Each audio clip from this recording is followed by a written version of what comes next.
Welcome back, RawSangan family. So today we're gonna do a Fluffal deck profile that I got first place at the Yugioh Extravaganza Win-A-Met event. But first, we're gonna do a quick rant. So if you're here only for the deck profile, you can fast forward to it. But if you want to hear me rant, sit down, get some popcorn, get something to drink, and listen up. So there's really few of you guys who keep saying, I don't enter this event, I'm making a mockery out of this, blah, blah, blah. And I don't understand why. It's easy to set up remote duels. It's really not that hard. All you need is a tripod, a phone, or a webcam. I use my webcam and the tripod. Super simple. I took a screenshot of what the message the bot sent me at the end of the event. It should pop up any second now. So I'm getting 6 packs because I entered 2 Win-A-Mets. The first Win-A-Met I entered was with Drytrons. I got 2nd place. I played against Shadal Invoked, and they have a lot of answers to Drytrons. So kind of got frustrated just because everybody knows how to play against Drytrons, so it just made my matchups really hard. So I decided to play Fluffals. I'm just like, why not? If I lose again, I can play another one, so I can play 3 and just be done and over with for Saturday's event. So I went against 3 Drytrons. It's a 3-round tournament. It's pretty simple. But yeah, so I went against 3 Drytrons. If you ever play Fluffals, Fluffal has a really easy matchup just because we main Droplets, and Droplets is not a neg for us. Because we send Egypt Chain, we send Toy Vendor, and they all get a graveyard effect. So we can negate your monsters, and we get to plus. And also we main Dark Ruler No More, so we can negate your effects, just go off, break your board, and summon VFD with a Toad. So yeah, so like I said, this match was really easy. That's what I did. I don't think I even went to a game 3. But yeah, so because I won the Win-A-Met, I got free entry to the main event. And I knew I should have took Fluffals. Like, I just knew, because that's the deck I'm most comfortable with. Obviously, I won the Win-A-Met. But Fluffal has a really hard time with Virtual Worlds, I'm not gonna lie. So I decided just to take Drytrons. Combos are somewhat simple. The only thing that's difficult about Drytron is searching for your Ben 10. Like, if you do the wrong search when Ben 10's activating, it can cost you the game. And that's what I'm struggling with right now with the deck. But yeah, so after round 3, it was already 4 p.m. I was 1 win, 2 losses, so I just decided to drop because at 8 I have to take my kid back to his mom, and I didn't have time to finish the event, hoping I don't lose any more games. So yeah, so that's my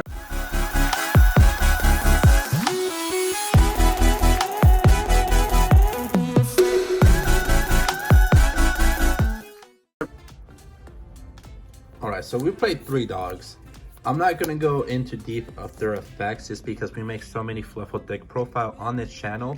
So if you guys want to know what they do, go check out another video. I believe there's one that's called In-Depth, sorry, my English is really bad. In-Depth Fluffal deck profile, and it'll tell you what all they do. So yeah, so we played 3 Fluffal penguins. We played 1 Fluffal dolphin. We played 2 Fluffal bears. So this is kind of a little controversial. Like, some people want to play 2, some people want to play 1, but I'm talking about Fluffal wings. The reason I only play 1 Fluffal wings is because you only really want to resolve this card once. So a lot of decks right now are playing Ghost Bells, they're playing Skullmeister. So a lot of cards that like hits the graveyard. So I don't want to focus my play just to like resolve wings. I only want to resolve wings when Totally Awesome's on the field. So that's why I'm playing it at 1. Just because I just don't want to get Skullmeister or Ghost Bell. So we played 1 Fluffal Owl. He's definitely a must. He's situational, but that situation does come up, and you just don't want to lose because you don't have Fluffal Owl. So we play one Fluffal cheap. We're always playing a 3 Edgem chain. You can't drop it down to 2. You can't drop it down to 1. You have to play it at 3 for the best consistency of this deck. So we have 1 Edgem Sabers. So we play 2 Edgem Scythes. So normally I like to play Scythe as a one of, because it's like a 2-card hand trap, because we make Fluffal Whale and Fluffal Whale pops a card. So right now, Drytron is the most popular deck, so they commit a lot to make that Union Carrier. So we can make the Fluffal Whale, pop the Union Carrier, and they neg so much, and sometimes they just have to pass. And if they don't pass, they just make a mediocre board that we can easily OTK through. So we play 3 Gammas just because Draw is a real card. Some people are maining it just because it knows it hurts Drytron. Some people aren't even maining, what do you call it, artifacts, Sanctum? Is it Sanctum?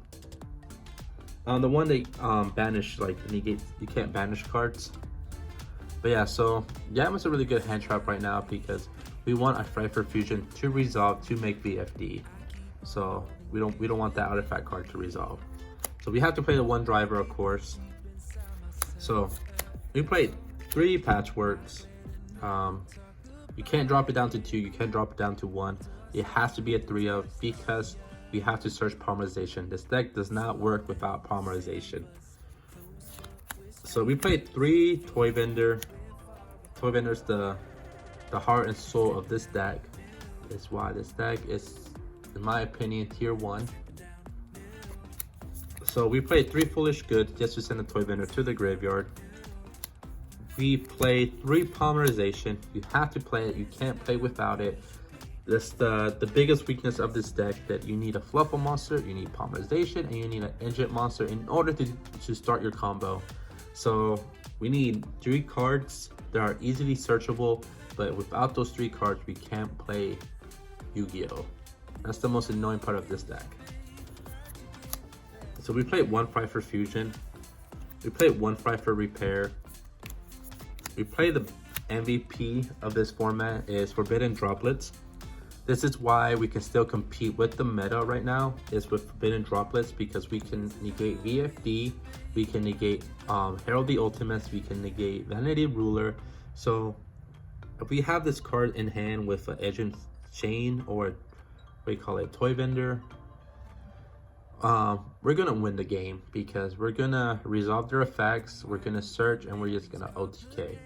But remember, if you see your opponent has Herald Ultimates, make sure you send a monster, because if you don't send a monster with Droplets, the Ultimates can negate it, because you have to send a monster so our monster can't respond to it. Just heads up, because I saw somebody that told me, hey, check out my game replay, and I saw them do it, and I'm just like, oh my god, why did you not send a monster? Alright, so we played 2 Dark Ruler no more, because we're not guaranteed to win the dice roll. So if we are going against Drytrons, we just don't want to auto lose. So I believe maining 5 outs is perfect, but technically we're playing like 7 because we have Edgem Scythe, and like I said, we can hit their Union Carrier, and after that, they normally cannot summon Herald and Vanity Ruler at the same time. They basically have to pick one, and a majority of the time they can't even do that. So for the extra deck, we play 3 Fluffal Cruel Whale, best Fluffal monster currently right now. It's because it doesn't target. It destroys and doesn't target, and can activate on your opponent's turn because of Edgem Scythe. So we play 1 Tiger. Tiger is going to be a broken card when the Ultra Polymerization comes out.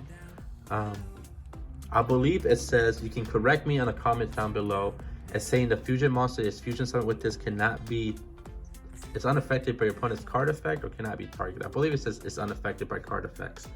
So, but you have to use 3 materials in order to activate Ultra Polymerization. So you can pop 3 cards. But another card that's going to be benefit with Ultra Polymerization is Sabertooth, because Sabertooth use 3 materials, cannot be destroyed by battle. So if Ultra Polymerization says your opponent is unaffected by opponent's card effect, so he just becomes undestructible. So you can just sit on it in defense mode and just wait until you have the perfect OTK hand and just OTK your opponent. So you play 1 Fright for Kraken. So we play 1 Millennium Ice Restrict. We do side Instant Fusion because when we're guaranteed to go first, we want to side out the Dark Rulers no more and side in Instant Fusion and Call by the Grave, just so we can do our combo and not worry about hand traps. What I love about the Herald of the Orange Light, you have to send another fairy monster. So if we have Call by the Grave or Millennium Restrict, they'll neg 2 and we get to negate their effects. So it's pretty busted. That's what I'm saying. This deck is just a Strytron like worst matchup, or our best matchup. I don't know, it's their worst matchup. But we play 1 True Team of Vocal Clay enemies, 1 Bahamut Shark, 1 Totally Awesome. So one of the new cards we play is Abyss Dweller, just because we can make it with Penguin and Dog, or Penguin with Dolphin. We also played Shane as a London level 4, but majority of the time it's just going to be Penguin and another Fluffal monster. So because Penguin is a water monster, he does get a boost up. He gets 500 attacks, so he becomes 2200 attack monster, and yeah, it just shuts down Drytrons from activating from the graveyard and shuts down their Ben 10.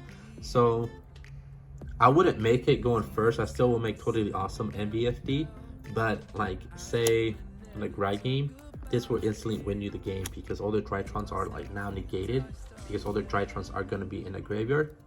So yeah, the Abyss Dweller is busted. So we played 1 Cross Sheep. We played 1 Lambda just because if we do set up board and we can't make Totally Awesome and we have the Gamma in hand, so Lambda is just going to be a negate. So we play 1 Elders of Antis, just so when we're going against Dogmatica, they activate that card where we send 2 cards from the extra deck.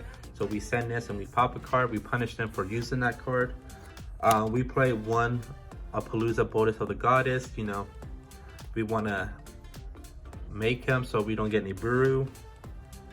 So talking about Nibiru, so the side deck we play 3 Nibiru's for combo, basically Virtual Worlds, 3 Draw and Lockbirds for Drytrons, and of course our biggest weakness.